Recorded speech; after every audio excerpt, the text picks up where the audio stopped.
Please welcome the author of The Hunger Crushing Combo Method, The Simple Secret to Eating Well Without Ever Dieting Again, Abbey Sharp. Hey! Good to have you here. Thank you. There's a lot of delicious food on this table, but before we dig into that, you know, 'tis the season for the New Year's resolutions. We all start a diet. The diet doesn't work. So tell us, Abby, why doesn't the diet work? Yeah, well, our body is hardwired to fight against deprivation. This is just survival. So we have all these compensatory mechanisms in our body, in our brain, to get us to return to status quo. Gotcha. So if the diet fails, it's not because of lack of willpower, it is because the diet is not serving our biological or psychological needs.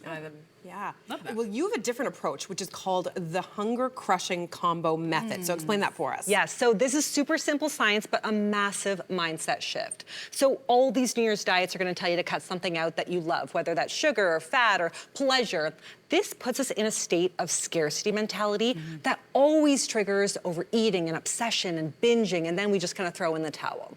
So the Hunger Crushing Combo Method flips this script because it works with our biology and our psychology to think about what we are adding, not taking away. And we're gonna add fiber, protein, healthy fats. Those are the hunger crushing compounds that are gonna keep you fuller longer, stabilize blood sugars, get rid of those food cravings and that food noise, and help you reach your healthiest, happiest weight without deprivation. Listen, Love it. Abby, you had me at adding. Yes. Adding I like. That's the diet I like. So you brought us some dishes and you recommend. So we're starting with breakfast. And you say this is a recipe that I think most people would be able to get with. And we're talking about an apple pie, baked protein French toast. That doesn't even sound remotely healthy, but break it down for us. All right, I love French toast, but you know, it's not very satiating because it's just simple carbs. So I am absolutely going to be going to the communal, office for the donuts. So this, we pumped up the protein, 27 grams of protein. So we use some protein powder in there with the eggs and the milk and the custard. We've got lots of fiber in our apples and our sourdough whole grain bread. And of course, we've got some pecans in there for some healthy fats. Really super satiating. It's really nice. Okay, this is a dish that is rich in protein, something that we know is very important for us already. Can you explain exactly why? Yeah. So protein is what I call the king of the satiety hierarchy. So it's really important because it helps to slow digestion, which keeps us fuller longer. It increases our fullness hormones like GLP-1, which I know everyone's always talking about now, and it feeds our muscles, and our muscles are gonna burn 3 times as many calories at rest compared to fat. So really important for metabolism. All right, so next on, we're moving on to the main dish and be a great addition for anybody's lunch or dinner option. We're talking about the burger bowl. Break this down for us, Abby. Well, I love a handheld burger, but we gotta be honest with ourselves. The lettuce and the tomato do not count as our vegetable serving for the meal. What? No, Come on, Abby. Well, a little bit more. So we made it into a bowl with lots of veggies here. It's some roasted potatoes. We've got so much protein, 34 grams of protein from the ground beef, from the Greek yogurt-based secret sauce, from the cheese, and some healthy fats in the avocado. Oh my God, it's so good. This is really good. Yeah. Wait, let's talk about the importance of fiber, because we hear a lot about those going together. Why is it so important? 100%. So honestly, if I have one wish for 2026, it is that fiber gets protein's PR agent, because 95% of North Americans are not getting enough fiber.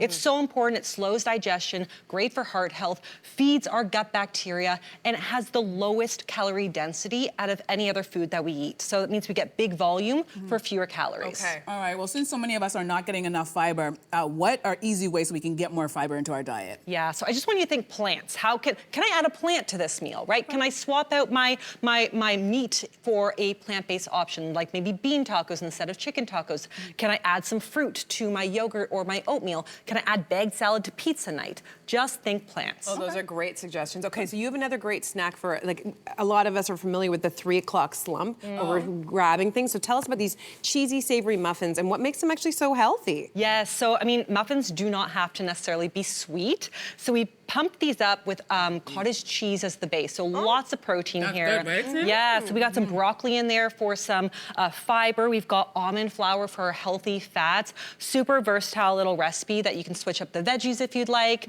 Really satiating. What are some swaps you would do? Yeah, I mean, if you have any leftover protein from the night before, you could chop up like leftover chicken or ham, throw that in there. You could do mushrooms, you could do spinach, you could do kale, like any veggies you've got on hand, throw them in. Love it. All right, so Abby, we've covered the role of protein and fiber. What about fats? Yes, so very much like our fiber and protein, it helps to slow digestion, increase those satiety hormones, but it also provides that long tail satisfaction with flavor and texture and pleasure that we just don't get from any other food component to the same degree. Like if you just eat a salad with plain just lettuce, that doesn't hit. It's not gonna hit, no, it's right? not, no. Yeah, so we need that fat. So why does your approach work well if the goal, let's say, is weight loss? Yeah, so because the hunger crushing compounds are so satiating, they actually edge out some of the less satiating, what I call naked carbs that are very easy to overeat. So the research shows us that we create a 300 to 500 calorie deficit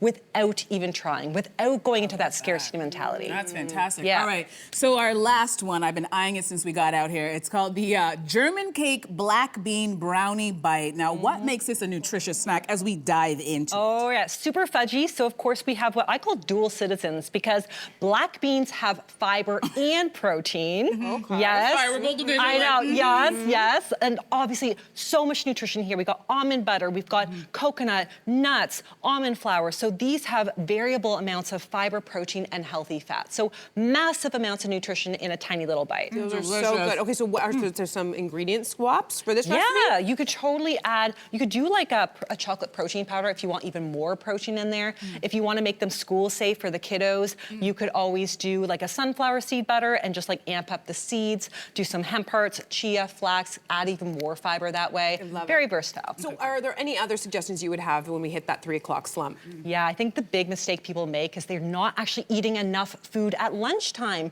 They're just like trying to subsist on like a little like salad, but we need to have those hunger crushing compounds to anchor us. So really important for setting yourself up. Great. Abby, great information, even more delicious food. Thank you so much for stopping by and sharing your delicious dishes. Great info. All right, the hunger crushing combo method is available now. And good news to our studio audience, you're all going home with your very own